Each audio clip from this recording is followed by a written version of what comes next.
Now we move on to the NFC. Let's go to the East, which after years of being this supposedly awesome division has really, I think, fallen off this year. I really think that division is now one of the weaker ones in the league.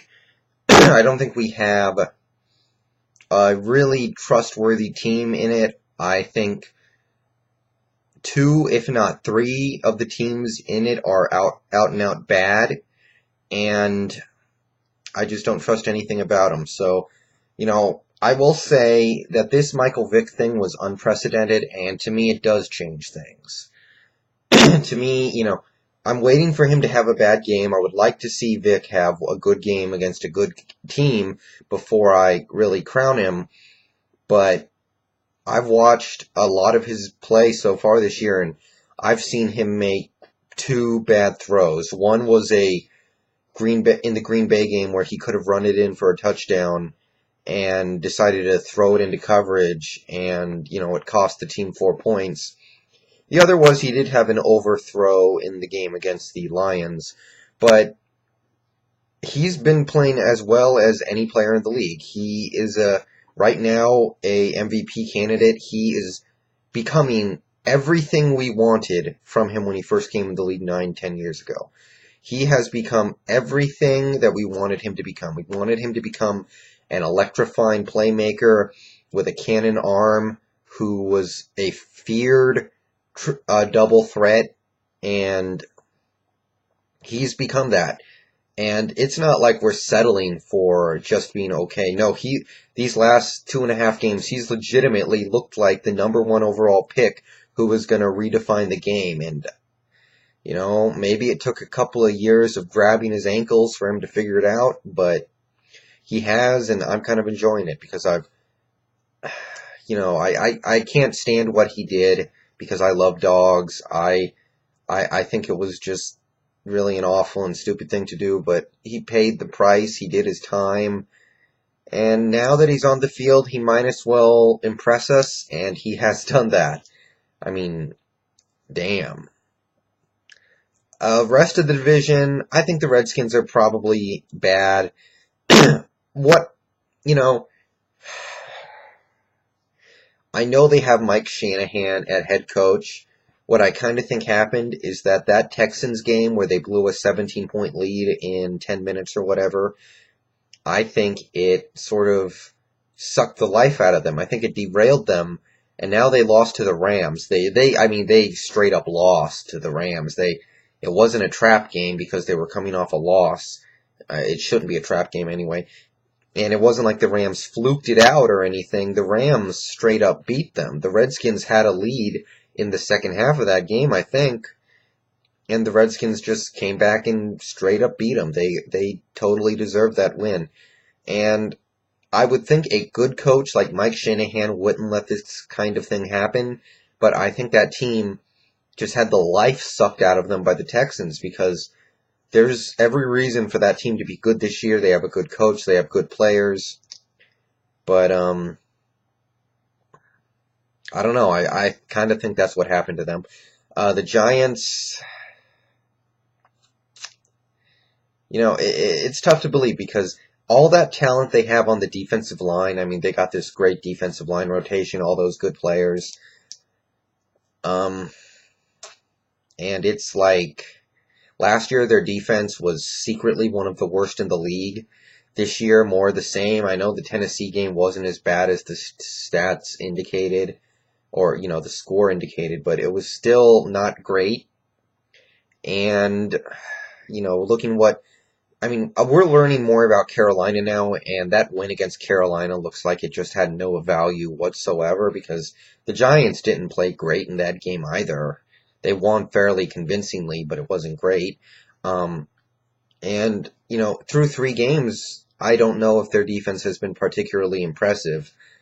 And, with all the players that they have, it really shouldn't be that way, but it really looks like it is. And if I had to bring the problem back to one thing, I kind of feel like Coughlin has lost that locker room.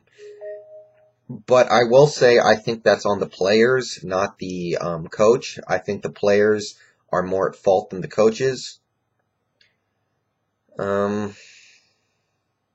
Yeah. I I I actually thought they were going to bounce back this year, but they look as undisciplined as any team in the league. So, I don't know. Moving on to Dallas, what do I think of them? They had to win that game against Houston. If they had any balls at all, they were going to win that game, and they did. I don't necessarily believe it makes them a good team again, because looking at them, if Roy Williams is your third receiver, that's pretty good. So, they got Dez, they have Miles Austin, but they have those three great running backs. They have a quarterback who is at least pretty good. I guess I'll call him good. I think that's fair. But that offensive line, I can't get over it. It's not good. They can't run the ball at all. They have a hard time protecting Romo. They do okay protecting Romo, but the fact that they can't run block at all, I don't see them making the playoffs this year. The only thing that can save them is, I would say, Montre Holland becoming an elite player, because Kyle Kozier is not, and if Montre Holland, who has to replace him for a month, becomes a Pro Bowl type player, then that's great. That would probably do it. But beyond that, I don't think they're going to get anywhere with that offensive line. So yeah, moving on, the Bears. Do I believe in them? That's the big question that all the football people are talking about lately, and I kind of do. I don't know if they're going to be the best team in the NFC the whole year, but I believe in them in the sense that they're a good team. I know their first three wins were not completely convincing, but they were pretty convincing actually. Against Dallas, I thought that was a good clean win, because their ability to adjust their game plan from, 5-step drops to fast, quick throws, I was really impressed with that. They forced turnovers. Charles Tillman is the king of the forced fumble, I swear. I mean, that Tillman, his hands know how to find the ball. I've always liked Cutler's confidence in the pocket. I think sometimes that confidence is misplaced, but I like the way he carries himself as far as the way he looks when he throws. Always looks like he's confident, always looks like he knows what he's doing. And sometimes it doesn't work, but this year it is working. And yeah, I kind of like that Bears team. I'm not totally sold on the defense. I don't think the defense is great, but surprisingly, I actually don't think they need it. I think their offense is good enough. So yeah, I kind of believe in the Bears. And, they went 7-9 last year. This year they have a healthy Forte. They're healthier than they were last year, obviously. And they added Julius Peppers, so there's no reason why coming into this year, they should have been, I thought they were going to at least go 8-8, and it looks like they're going to surpass that. So it's not, I think it's a little surprising, but not totally so. I think people were sleeping on them a little bit. The Packers. Tough loss on Monday night, but I still think, on a whole, at the end of the day, I think the Packers will be the best team in the NFC and the team that represents the conference in the Super Bowl. I just think there's too much talent to go around. They're very undisciplined, as they showed on Monday night, but there's a whole year for them to work that out. And it's not surprising. Charles Woodson and Al Harris are going to commit a lot of, illegal contact penalties. They're going to do a lot of pass interference penalties. That's just the way they play. They make up for it in other ways. And that offense, holy crap, that offense is real good. For all the mistakes that they made in the Bears game, and, they haven't looked amazing so far this year, but that offense is going to be awesome. I like it. I really do believe at the end of the year they're going to be the team to beat. Minnesota, I have seen nothing to make me think they're going to be good this year. I really wanted to pick the Dolphins to beat them. I ended up not doing it, and obviously I regret that. I wanted to pick Detroit to beat them. At the end of the day, I couldn't do that, and even though they did win, I wasn't too impressed. Detroit moved the ball. Minnesota made a lot of mistakes, and Detroit was in that game for a good part of it, so I'm not impressed with Favre at all. I don't know what he's doing back here. I think he should have, severed all ties with the franchise and the league as soon as last season ended. Um, Without Sidney Rice out there, he's got nobody to throw to. It's just a big sea of defenders. Just seems like there's not much he can do, not much he can throw to. It just, he's not playing well, but it almost seems like he doesn't have the option of playing well because there's nobody open.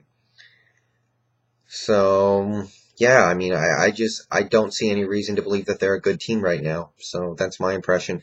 Detroit, God, they deserve a win, don't they? They played so well. They stayed in games. They've made it close at the end, and they can't win one. They can't figure it out.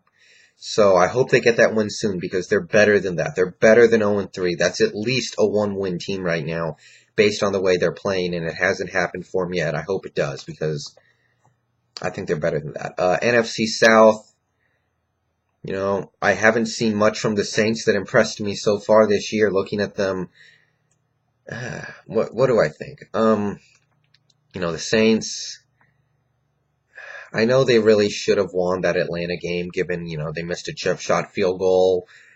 But even if they had won that game, that's not that impressive to win in overtime by 3 at home.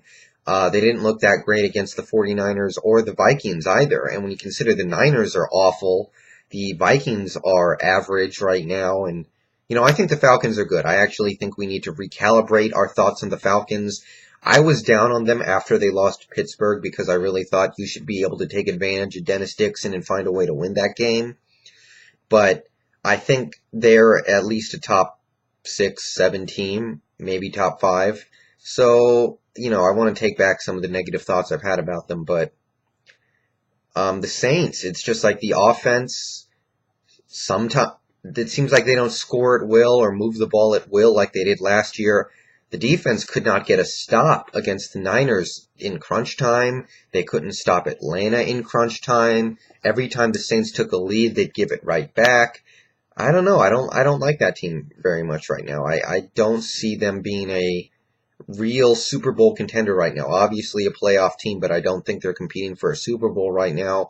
They don't have that it that they had last year. Last year, their offense could just do whatever they wanted. It seemed like this year it's just not working out so well. And like I said, Atlanta, I actually do think they're really good now. I think Matt Ryan has come along, and I think they're going to be really good this year. I've come back on them. I was down on them after Pittsburgh. I'm back up on them. Tampa Bay, I don't buy it.